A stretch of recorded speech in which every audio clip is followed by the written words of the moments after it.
Hello and welcome to Rajya Sabha TV. You're watching Rajya Sabha News. Let's take a look at the top headlines. Defence Minister Rajnath Singh informs Rajya Sabha that India and China have agreed to disengage at Pangong Lake in eastern Ladakh, cease forward deployment in phased manner.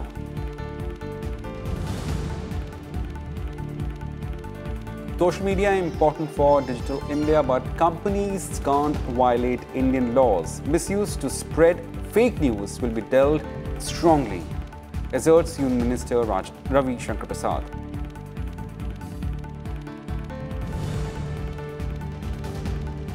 And the upper house continues discussion on general budget. Finance Minister expected to reply on Friday.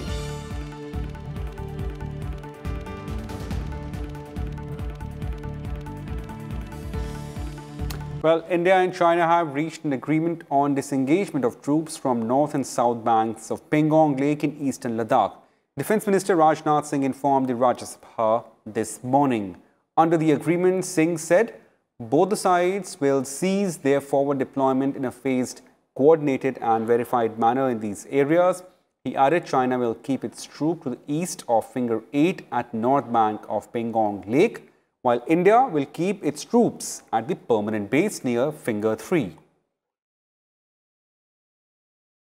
मुझे सदन को यह बताते हुए खुशी हो रही है कि हमारे इस अप्रोच तथा सस्टेन्ड टॉक्स के फलस्वरूप चीन के साथ पैंगोंग लेक के नॉर्थ एवं साउथ बैंक पर डिसएंगेजमेंट का समझौता हो गया है और इस बात पर भी सभापति महोदय इस बात पर भी सहमत हो गई है कि पैंगोंग लेक से पूर्व से पैंगोंग लेक से पूर्ण डिसएंगेजमेंट के 48 आवर्स के अंदर सीनियर कमांडर स्तर की बातचीत हो तथा बाकी बचे हुए मुद्दों पर भी हल निकाला जाए।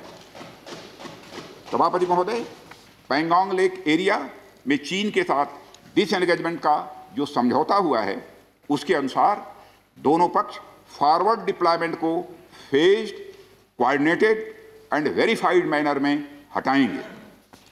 चीन अपनी सेना की टुकड़ियों को नॉर्थ बैंक में फिंगर 8 के पूरब की दिशा की तरफ रखेगा और इसी तरह भारत भी अपनी सेना की टुकड़ियों को फिंगर 3 के पास अपने permanent base Dhan Singh Thapa post पर रखेगा।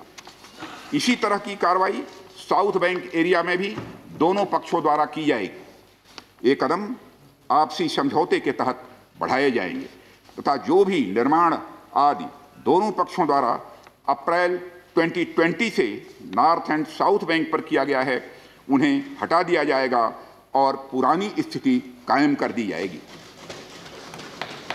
सभापति महोदय, यह भी तय हुआ है कि दोनों पक्ष नॉर्थ बैंक पर अपनी सेना की गतिविधियां जिसमें परंपरागत स्थानों की पेट्रोलिंग भी सम्मिलित है को अस्थायी रूप से स्थगित रखेंगे।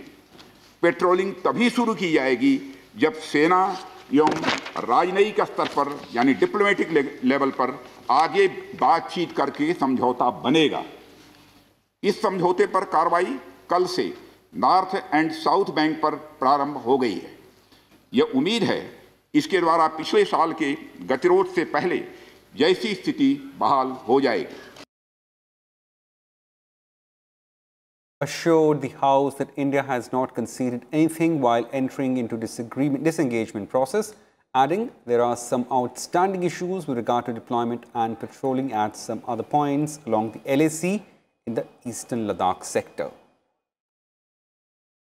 मैं इस सदन को आश्वस्त करना चाहता हूं कि इस बातचीत में हमने कुछ भी खोया नहीं है। सभापति महोदय, सदन को यह भी जानकारी देना चाहता हूं अभी भी LAC पर डिप्लॉयमेंट तथा पेट्रोलिंग के बारे में कुछ आउटस्टैंडिंग इशूज बचे हुए हैं। इन पर हमारा ध्यान आगे की बातचीत में रहेगा।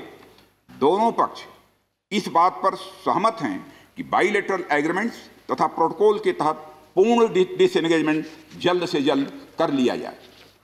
अब तक की बातचीत के बाद चीन भी देश की संप्रभुता की रक्षा के हमारे संकल्प से पूरी तरह और अच्छी तरह अवगत है। हमारी यह भी अपेक्षा है कि चीन द्वारा हमारे साथ मिलकर बचे हुए मुद्दों को हल करने का पूरी गंभीरता के साथ प्रयास किया जाएगा। Well, as the opposition demanded to question Defence Minister Rajnath Singh on his statement on situation in Ladakh, Chairman Naidu said Ladakh matter is a matter of national security and members of parliament must speak in one voice. Let us not send wrong signals. Let us not send wrong signals. The entire House should be seen speaking in one voice. And then, please.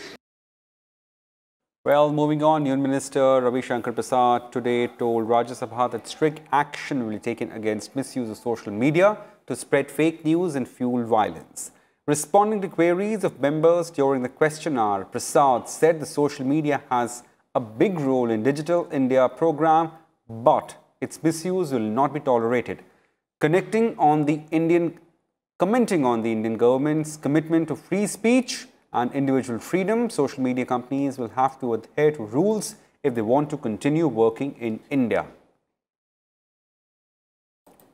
हम social media का बहुत सम्मान करते हैं। Social media ने आम लोगों को एम्पावर किया है। डिजिटल इंडिया प्रोग्राम में सोशल मीडिया का भी बहुत बड़ी भूमिका है। हम आलोचना के भी अधिकार का सम्मान करते हैं। प्रधानमंत्री से लेकर सरकार तक की आप आलोचना कर सकते हैं क्योंकि संविधान का अंग है।